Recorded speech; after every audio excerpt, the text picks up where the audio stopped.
Author, illustrator Sarah Hewitt, you've just joined the Writing Coach. Yes. So what is it and what are you doing? Well, it's very exciting because they have helped me with my writing, and now I want to help people doing their picture books, their illustrations, children's books. I'm very excited to be a mentor for them. Now, you've got great experience, which is obviously why you've joined them as a mentor, because you've got your own books that you've written and actually illustrated as well. Yes. Tell us about the ones you've got here at the minute then. Yes, so some of these are self-published. I've worked in publishing for 25 years, so I've got quite a lot of experience there. But also I've been lucky enough to be published by trade publishers. So this one's published by Mabicron, and Anna's Garden is my latest one, published by Tiny Tree. And of course, if you're talking about children's books, illustrations are really important, aren't they? They are. Well, the words are only part of the story. And the thing with illustrations is that you can actually add some wonderful nuances to the story through the illustrations that the words don't say at all. And the other thing about children is they are very capable of reading very, very sophisticated illustrations, even if they can't read a single word. Now, we're going to talk about Clara, and Clara is a rhinoceros. Yes, Clara is a rhinoceros, and I've picked out this one because I think it illustrates quite well all the things that we might encounter that I could help people with on their journey to becoming an author illustrator. So I've got the finished book here, Clara, okay, but where does Clara start? So Clara starts, so obviously you have your idea. Yep. And you've researched it and you've done a lovely story, a short text, very rough. And then you're thinking, well, how do I want to present this? And I decided I wanted to do a picture book. So the first thing you do is do some observational drawings. So I went and did some observational drawings of rhinos. Okay. Did you go to the zoo? I went to Whipsnade. And I sat for a whole day and I just drew rhinos and I just fell in love with them. Okay. And that's one thing that's really important and that I can coach people in is their observational drawing. And it's about finding your visual language. Finding how do you want to communicate to people in pictures. And what I love with this picture here, whether we can see it, you know that that's a rhino's bottom. You know it's a rhino's bottom with the tail. Yeah. And it's getting that across, and that's what children will recognise. Simple, but they know what it is. Exactly.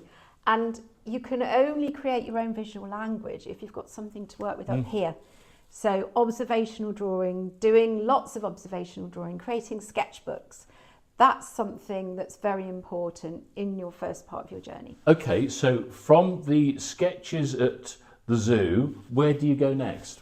Right, so the next thing that I can help people with is your storyboard. Okay. Now, some people might want to do it on a big piece of paper. I happen to do my storyboard in a little book of all of its own. And I just did very, very rough drawings about what was in my head and how the pace is working out the pace of the story as well, what you want to happen and when.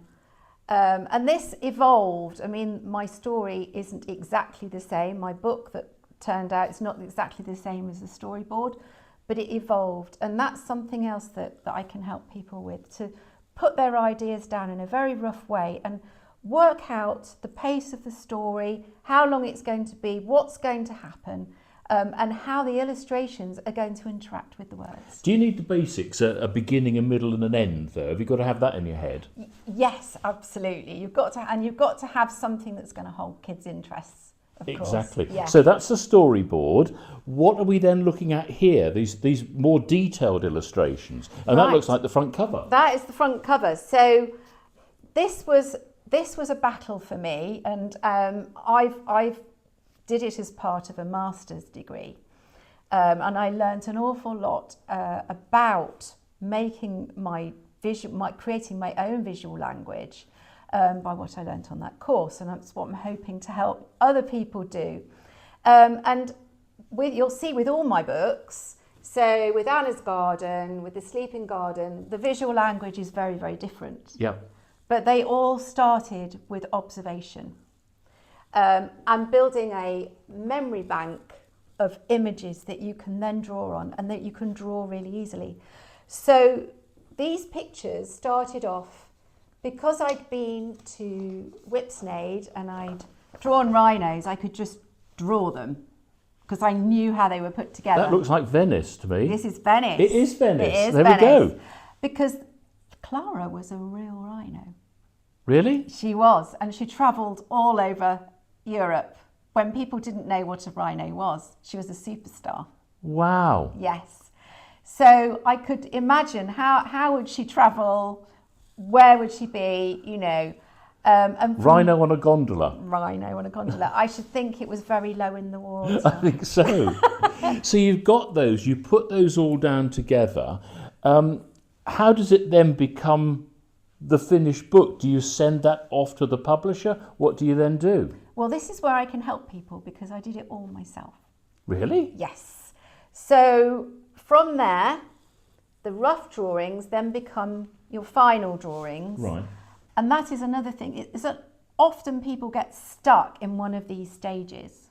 And that's when they might need a mentor or a coach. Mm-hmm. They might be flying with their observational drawing. They might be flying with their storyboard. And then they get stuck. How are the pictures going to look in the end?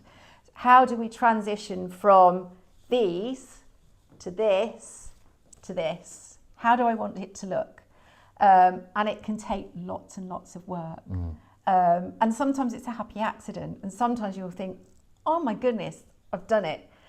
And then once you've done it, then it's all about design as well. Because each one of these pictures in the book has got to work with the text. Yes, yeah. And it might say something in the text that's not in the picture and vice versa. Sometimes in illustrations, there might be something in the illustration that the text is not telling you. This one is how Clara ended up being adopted by a family, but of course they didn't know she was going to grow absolutely massive. And she gets bigger and bigger. And why is it a problem? You can see why it's a problem in the pictures. I don't have to say that in the words. Yeah. And if the person who this book is for, if they're not able to read yet, they can read from the pictures. Absolutely. Yeah. Absolutely. So children do read pictures that are far, far beyond what they can read in the written word. So there have been empirical studies to show that children are very sophisticated in the way they read pictures. If people want to know more, what's the best thing to do? How do they get in touch? They can get in touch via the writing coach, and they will get in touch with me and they will tell you all the packages that they offer. Excellent. Thank you.